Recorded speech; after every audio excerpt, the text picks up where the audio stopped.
You know, when we think of Easter, we usually think of a very specific religious holiday. But what if I told you that its core story is actually one of the most powerful, most adaptable ideas in all of literary history? Well, in this explainer, we're going to explore just how the Easter narrative broke free from its origins to become this universal symbol for hope, for renewal, and for transformation in literature all over the world. This quote, right here, just nails it. The real power of the Eastern narrative isn't just about one single faith. It's about a deeply human pattern that resonates with every single one of us. I mean, it's the ultimate story of hitting rock bottom and somehow, some way, finding a way back up. And that's a theme writers have returned to again and again for centuries.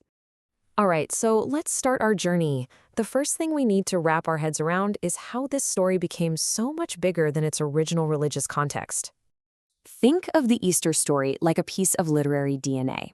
It has traveled across cultures and through centuries, adapting and evolving with every new telling. We're going to trace that incredible journey and see how this one fundamental narrative was used to talk about the human condition in completely new and surprising ways.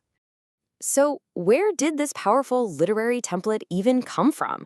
Well, to really get its influence, we have to go right back to the source text itself and see how the original narrative, the one we call the Passion, was actually built.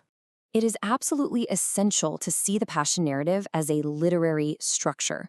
It wasn't just meant to be a historical account. It is a masterfully crafted story. It's built with suspense, with really complex characters, and a powerful narrative arc that has basically served as a blueprint for countless stories of sacrifice and redemption ever since. Okay, this is the core storytelling engine right here, a powerful three-act structure. A hero is publicly humiliated, they make a profound sacrifice, and then they're ultimately vindicated in this triumphant return.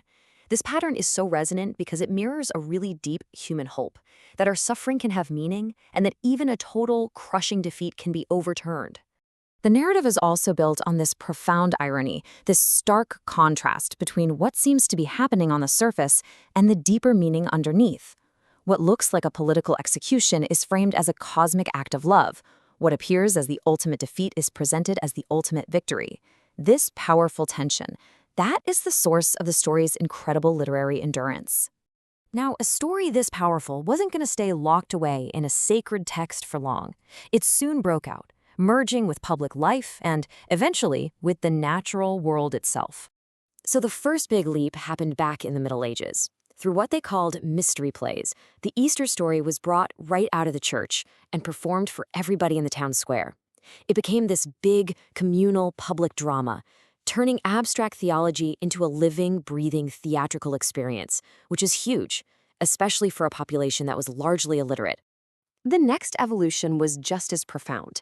During the Renaissance and later the Romantic period, thinkers and poets started to see the Easter story reflected not just on a stage, but in the world all around them.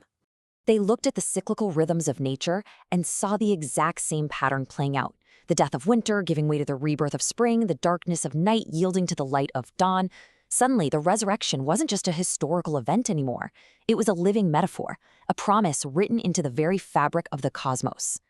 But this powerful symbol would soon face its greatest challenge yet, in an age of radical change and profound, widespread doubt.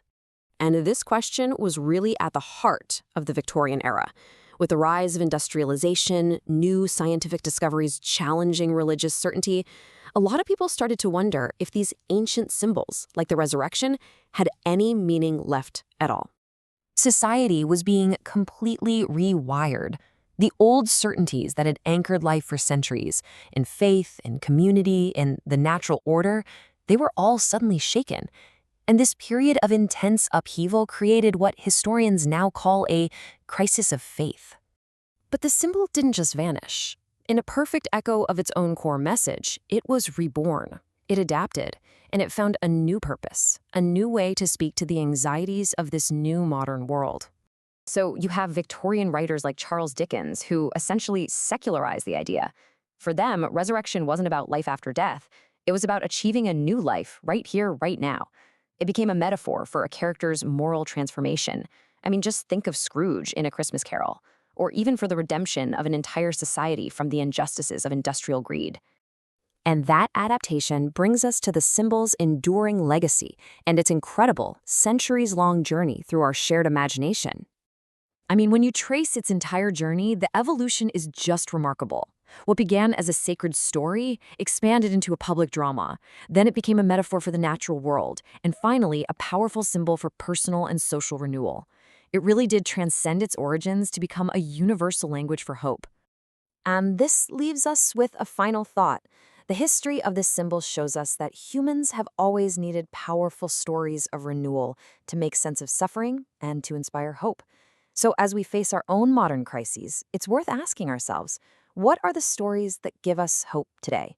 What new narratives of transformation will we create for the future?